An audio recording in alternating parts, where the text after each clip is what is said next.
పాకిస్తాన్ ఎంత దిగజారిపోయే పరిస్థితుల్లో ఉందంటే ఈ రోజు ఆ దేశ ఆర్మీ చీఫ్ ని కూడా మార్చడానికి భయపడిపోతుంది. అంటే భయపడిపోతుందంటే గత ప్రభుత్వాలు ఆ అధినేతల యొక్క పరిస్థితి. ఇమ్రాన్ ఖాన్ ను చూసుకుంటే ఈ రోజు ఎందుకు బ్రతుకున్నానా అన్న విధంగా చేస్తున్నారు. అదే పరిస్థితి మళ్ళీ షహబాజ్ షరీఫ్ కి రాకూడదని ఈ రోజు రాజ్యాంగాల్ని ఆర్టికల్ని మార్చేసేటటువంటి పరిస్థితి ఈ రోజు పాకిస్తాన్ కి దాపురించింది. ఆ సంచలనమైనటువంటి నిర్ణయం ఏంటంటే ఆసిఫ్ మునీర్ గాడే ఇప్పుడు పాకిస్తాన్ కి ఏకైక మగాడు అన్న విధంగా షహబాజ్ షరీఫ్ ఇప్పుడు తన యొక్క పదవి నవంబర్ ఎండింగ్ తో అయిపోద్ది, లేదా డిసెంబర్ మొదటి వారంలో ఆసిఫ్ మునీర్ యొక్క పదవి అయిపోయింది. కానీ మరొక 5 సంవత్సరాలు ఇప్పుడు మళ్ళీ ఎక్స్టెన్షన్ చేస్తున్నారు. అలా గనక చేయకపోతే షహబాజ్ షరీఫ్ ని అప్పుడే దింపేస్తామని భయపెట్టాడు. అందుకే వీళ్ళు ఏం చేశారంటే ఈ నవాజ్ షరీఫ్ ఉన్నాడు కదా, షహబాజ్ షరీఫ్ అన్నయ్య, ఈ నవాజ్ షరీఫ్ తన యొక్క ఫామ్ హౌస్ లో మీటింగ్ ఏర్పాటు చేసి, అయ్యా ఆసిఫ్ మునీర్ నువ్వేం టెన్షన్ పడకు, తమ్ముడి దగ్గర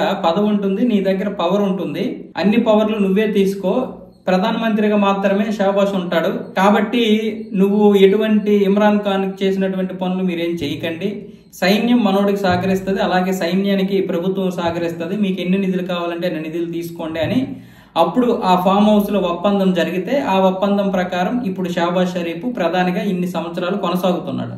లేదంటే ఆసిఫ్ మునీర్ ఎప్పుడో ఇమ్రాన్ ఖాన్ తీసుకొచ్చినటువంటి పరిస్థితిని తీసుకొచ్చేవాడు.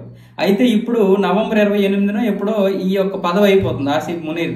అందుకే మరొక 5 సంవత్సరాలు తన యొక్క పదవిని పొడిగించే విధంగా 27వ రాజ్యాంగంలోని ఆర్టికల్ 243ని మారుస్తున్నారు. ఇప్పుడు దీనికి సంబంధించి పాకిస్తాన్ ముస్లిం లీగ్ పార్టీ, పాకిస్తాన్ పీపుల్స్ పార్టీ, అంటే పాకిస్తాన్ పీపుల్ పార్టీ, పాకిస్తాన్ ముస్లిం లీగ్ పార్టీలు ఈ రెండు పొత్తు అన్నమాట. అంటే షహబాజ్ షరీఫ్ యొక్క పార్టీ పాకిస్తాన్ ముస్లిం లీగ్, అదేమొచ్చేసి బులావల్ భుట్టోదేమొచ్చేసి పీపీపీ. ఈ రెండు పార్టీలు ఇప్పుడు కలిసే పనిచేస్తున్నాయి కూటమిలా. అందులో భాగంగానే ఈలో ముఖ్యంగా ఈ బులావల్ భుట్టో ఏమొచ్చేసి ఒక ప్రకటన విడుదల చేశాడు. మేము రాష్ట్రపతి ఆసిఫ్ అలీ జర్దారిని కలిసి ఈ యొక్క విషయం చెప్పాము, రాజ్యాంగం 27లోనే ఆర్టికల్ 243ని మార్చబోతున్నాము, దీనికి సంబంధించి ఆసిఫ్ మునీర్ కి మరొక 5 సంవత్సరాలు పదవిని పొడిగించే పరిస్థితులు వచ్చాయి. దీనికి ప్రధాన కారణం ఏంటంటే ఆయన సైన్యాన్ని సమర్థవంతంగా నడిపిస్తున్నాడు, ఇలాంటి వ్యక్తి దేశానికి కావాలి, ఇలాంటి వ్యక్తే ఉండాలి, మరో 5 సంవత్సరాలు ఉంటే ఈ దేశంలో ఉన్నటువంటి సైన్యం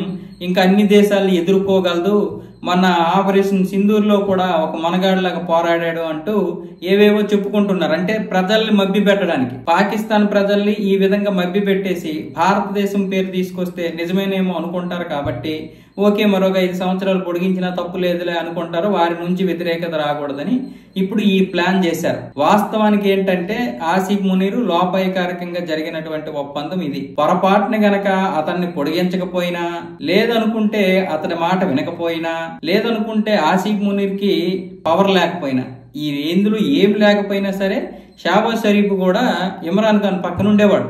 అయితే అన్నిటికీ కూడా ప్రభుత్వం లొంగింది కాబట్టి, ఆసిఫ్ మునీర్ కి అన్ని విధాలుగా పవర్ ఇచ్చింది కాబట్టి, వాడు ఆడిందే ఆట పాడిందే పాట కాబట్టి ఈ రోజు ఈ విధంగా ఉంది పాకిస్తాన్ లో పరిస్థితి. ప్రజలు మాత్రం గమనిస్తూ ఉన్నారు. ఇప్పుడు ఎంతో మంది విమర్శిస్తున్నారు, అసలు ఏం జరుగుతుంది పాకిస్తాన్ సైన్యంలో, మరీ ఇంత కిరాయి రౌడీల్లాగా, కిరాయి మాఫియా లాగా తయారైంది, డాలర్ల కోసం పనిచేసేటటువంటి సైన్యం అయిపోయింది మా సైన్యం అంటూ ఎంతో మంది అధినేతలు కావచ్చు, ప్రజలు కావచ్చు గగ్గోలు పెడుతున్నారు. కానీ వారికి ఈ విషయాలు తెలుసో తెలియదో ఎవరికి తెలుసు. కాబట్టి ప్రజలకి ఎప్పుడూ కూడా నిజాలు తెలియవు. ఆ నిజాలు తెలియకపోతేనే ఈ విధంగా వీళ్ళు ఇష్టం వచ్చినట్లుగా ఆడుతా ఉన్నారు. కానీ ఏదో ఒక రోజు ప్రజలకు తెలుస్తాయి, ఆ వ్యతిరేకత ఏదో ఒక రోజు వస్తుంది. ఈ వ్యతిరేకత, ఆ సింధు జలాలు ఆగిపోయినటువంటి వ్యతిరేకత, అలాగే ఇప్పుడు కునార్ నది మీద డ్యామ్ కడుతుంది ఆఫ్ఘనిస్తాన్, ఆ నీరు కూడా ఆగిపోతే సింధు జలాలకి పూర్తి నీళ్లు రావు. అన్ని విధాలుగా చూస్తే ముప్పేట దాడి, బగ్రామ్ ఎయిర్ బేస్ కూడా మన చేతికి వస్తుంది కాబట్టి పాకిస్తాన్ మీద ముప్పేట దాడి చేయడానికి కూడా ఇదొక అవకాశం.